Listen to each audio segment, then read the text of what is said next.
everybody, and welcome back to Every Stitch Counts.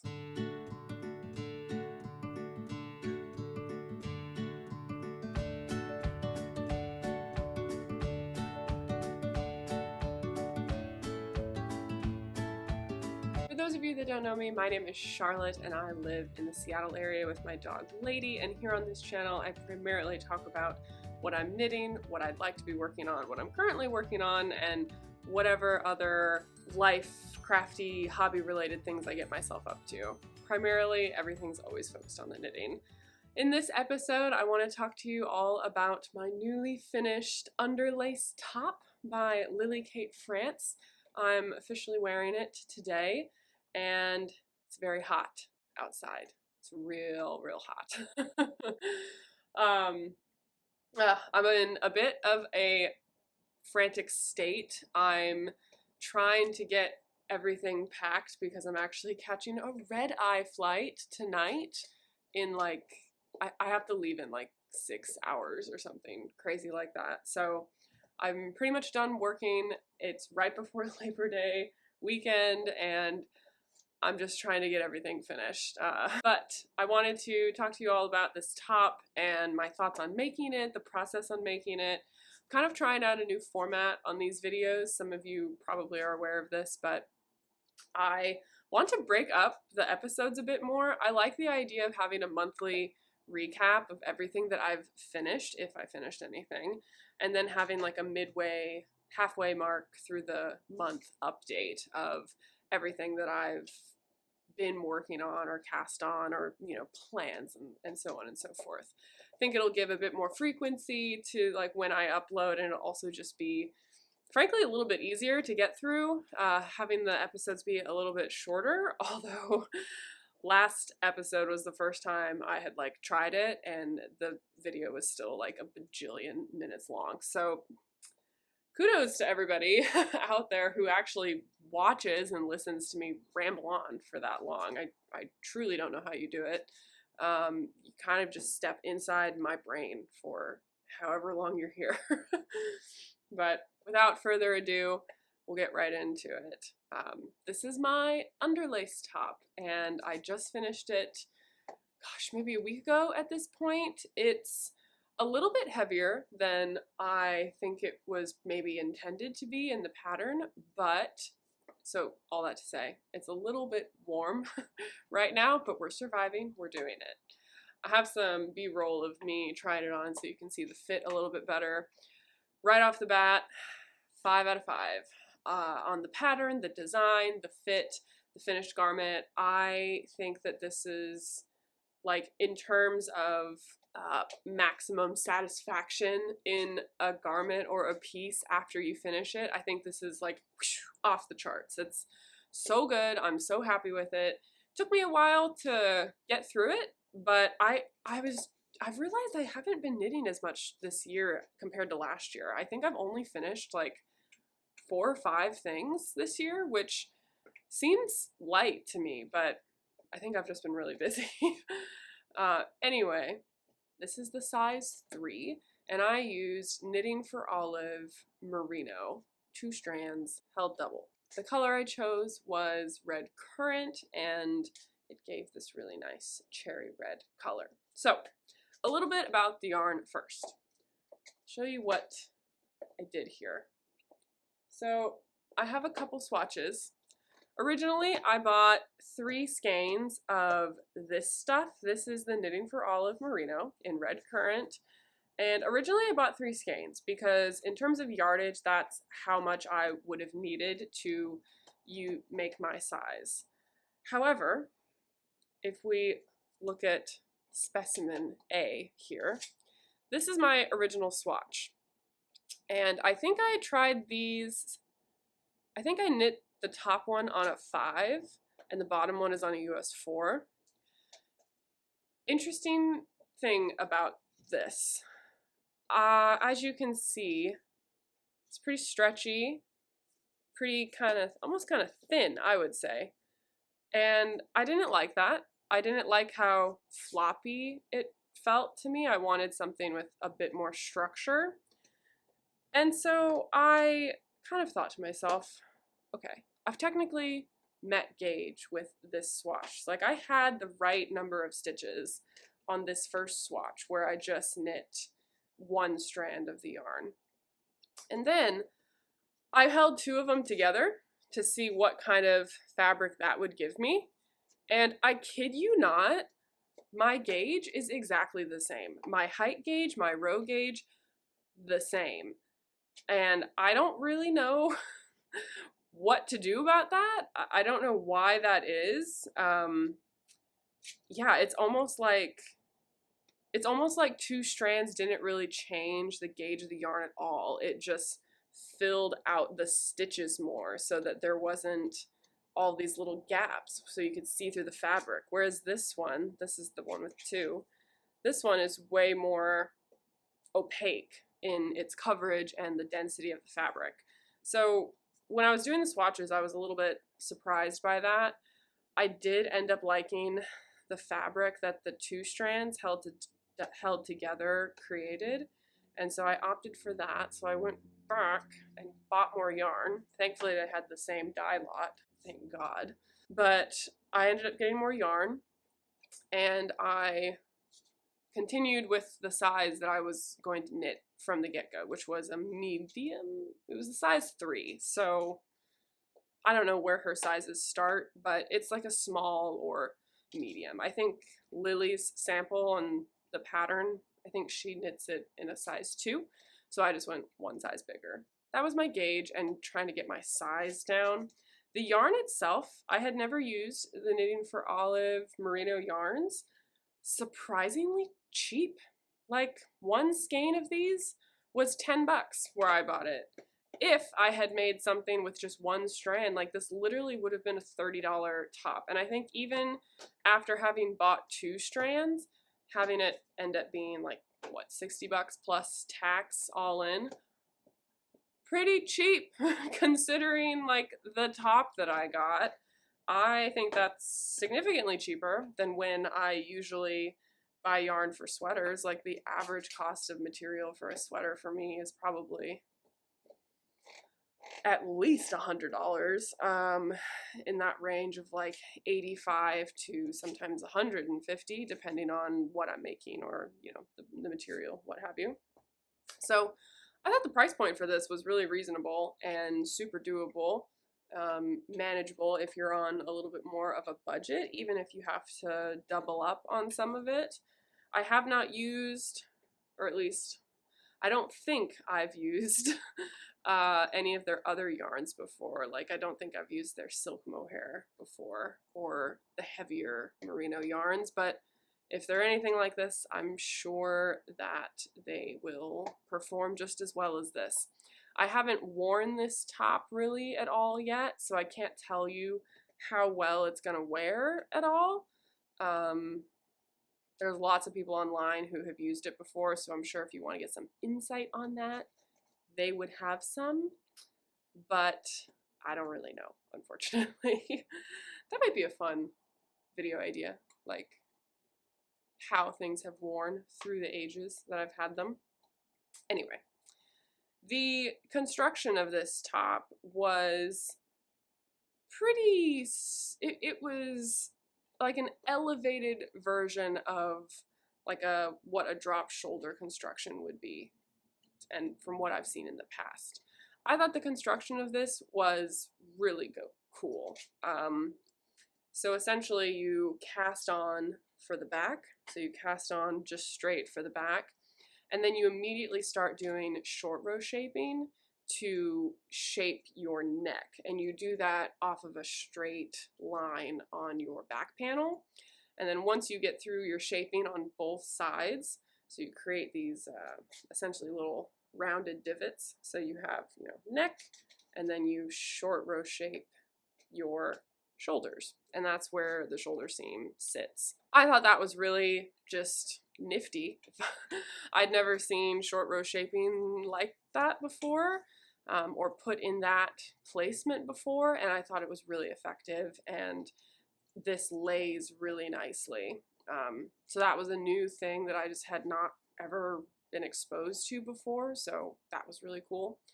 So you do your short row shaping, and then you knit straight down, and then you pretty standardly do your underarm shaping as you're knitting your back panel. And then you set that to the side and you pick up either side for your front neck shaping. And that's pretty normal, I would say. I mean, that was just you picked up, knit straight, and then you slowly did some increases here to shape the neck, and you do that on both sides. And then you join in the front, and then you knit down, and eventually have some increases for your underarm, and then join in the round. As far as the shaping of the body goes, it has a really nice taper to it. So when you join in the round, Lily has these, I don't know if you'll be able to see, but she essentially adds a couple decreases on either side here of this line, and it just creates a really subtle shaping in, a curving in with your body, and it just makes it look, I think, so much more tailored than if you were to just knit straight down. It's really subtle, and it's very easy to do. I think that it would look great on a lot of tops that I see patterns for that only have, like, they just knit a tube for the body. They don't put any shaping on the body. She did have two options in the pattern for kind of your hem. There's a whole story, of course, with me, with the hem of this sweater. I get through the body, chugging right along, and one of the photos that she showed had a folded hem, which I thought looked kind of cool, and then the other one, I think her yellow sample, has a fold, like a 2x2 rib. And originally I was like, oh, folded hem, it's more of a blouse, that would be cute. So I did that, and it was a disaster. It was way too thick. I think if I had just had the one strand and knit this with one strand, doing a folded hem would have been fine. But it was essentially like double time thickness with a heavier fabric, and it just looked clunky. It looked really heavy. And it also, because I had to fold it, it ended up messing with my length too much. I didn't calculate the length properly. So I, of course, got all the way to the end and finished that and bound it off, and it was like done. The sweater was done, fully cast off, cap sleeves included. And then I was looking at it, I just thought, no, I don't like that. I don't want to keep that. So wouldn't be a sweater if I didn't rip it out halfway through and just completely start over, or just make some major modification as a freaking afterthought. That's me. But it wasn't that bad. It was actually pretty easy to do. I just undid my mattress stitch, which was used to create the folded hem, and then unraveled and pretty much just knit back to where I was as if I wasn't going to do a folded rib. And I did a 2x2 rib, and I can't remember how many rows I did. Hold on. I did like 10 or 11 rows of 2x2 rib. So it was significantly shorter and smaller of a hem than the folded over rib, like folded hem was originally. And it just ended up looking, I think, way neater and a little bit nicer. As far as my bind off for that, at that point, I had high hopes of doing a tubular bind off, and I got to the end and I was like, no. Also, I don't think you can really tell. I just did a standard slip stitch bind off, and the fabric's so like thin because it's a lighter weight top. I don't think you can even really tell. Like, you're not gonna see it. I think it still actually looks pretty neat and professional, which is usually why I opt for the tubular bind off. But in this instance, like, I wouldn't bother yourself with it. Just do a normal cast off loosely so that you have some stretch, because the tubular bind off is significantly stretchier but sometimes the standard cast off where you're just knitting two, slip one over the first stitch, sometimes that can be a bit tight if you knit tightly and it's not very stretchy. It can be much more restrictive. So just make sure that if you're doing that, you're doing it loose enough to where your fabric can have some give to it.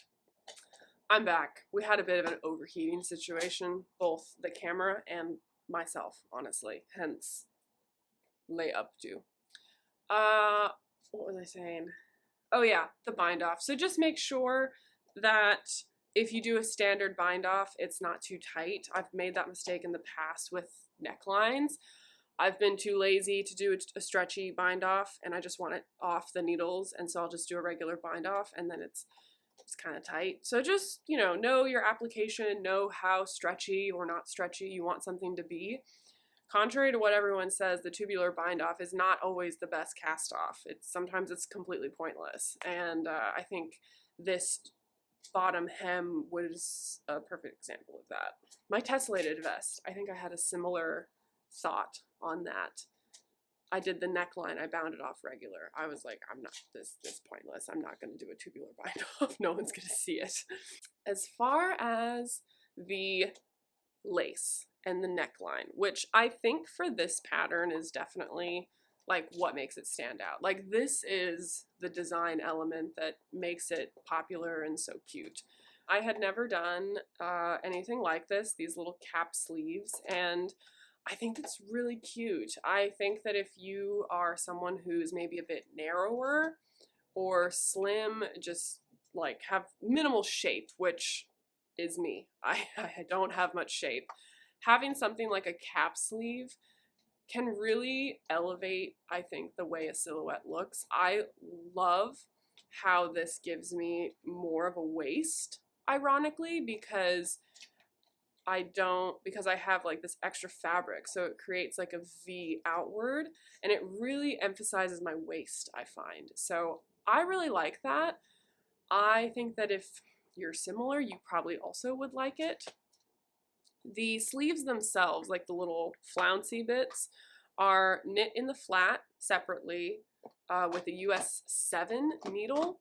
I forgot to say, the rest of the body is knit on a US5. So these are knit with a 7, and the neck portion is knit on a US5. So some different needle sizes to create some different effects there, but all in all pretty easy. It's a very easy lace pattern. If you've done any lace, it's like a cinch. And all you do is cast on your appropriate number of stitches, and you just are doing this shaping with the lace through German short rows. It's very easy. And then what you do when you're done with your lace, neckline, and arms, you're going to pick up stitches around your armhole, purl one row, and then you essentially do what is that called when you're joining two fabrics together through knitting two together, essentially. So I picked up my arm knit stitches, I had my lace stitches on another needle, and then I take a third needle and I have my two stitches held together that I'm trying to join together. How did it go? Right side together, so the right sides of your fabric together, and then you take your third needle and you knit those two stitches together, and then you're passing them over like you would a standard bind off. Sounds way more complicated than it is. The sewers out there will understand this probably easier than other people, because when you're seaming something together, you want your right sides together so that the seam is on the inside, the wrong side of your fabric. I swear to God, it's the heat. I'm like lost for words today. But I had never done a technique like that before when adding sleeves, and it was really effective, and I think it added some really nice details. Like if I zoom in here, you can see just like this really nice ridge that is added there and here as well. You'd think that that was done through a really complicated knitting technique, but it's literally just the purl row, like the one row of purl bumps, and then joining together with that 3-needle bind off technique. And that was it. It was super easy. It added a really nice effect. I do think that I picked up my stitches in not the best way, because as you can see here, I have this extra little, I don't know, this little bouncy thing, whereas on this side, still kind of does that. Maybe if I pressed it, it would help a little bit with that, but it lays much flatter on that side. And I know this is like a major pet peeve, but it bothers me. I don't like, what is that? She's not cute. I don't like her. Anyway, I like everything else about it other than that. And I think that, like I said in the beginning, this is just a really excellent pattern. I think Lily has great designs, and I feel like she kind of just does her own thing. Like, she doesn't follow as many of the trends, I feel. Like, she is her own trend. And I mean that in the highest compliment possible. I've been a fan of Lily's for a long time. I love everything she comes out with. I think that she's really focused on fit and having knitwear patterns that just really end up looking like something you bought at a store, which is totally my vibe. I do have, the things that are in my wardrobe that, they look homemade, or they look like maybe just more simple in their silhouettes and in the design, but I just really appreciate how much she focuses on fit and having really timeless, elegant pieces that you're going to be able to knit and make and invest a lot of money in and have for a long time. So Lily, if you ever watch this, kudos to you. You're really cool, and it'd be cool to like get tea or something.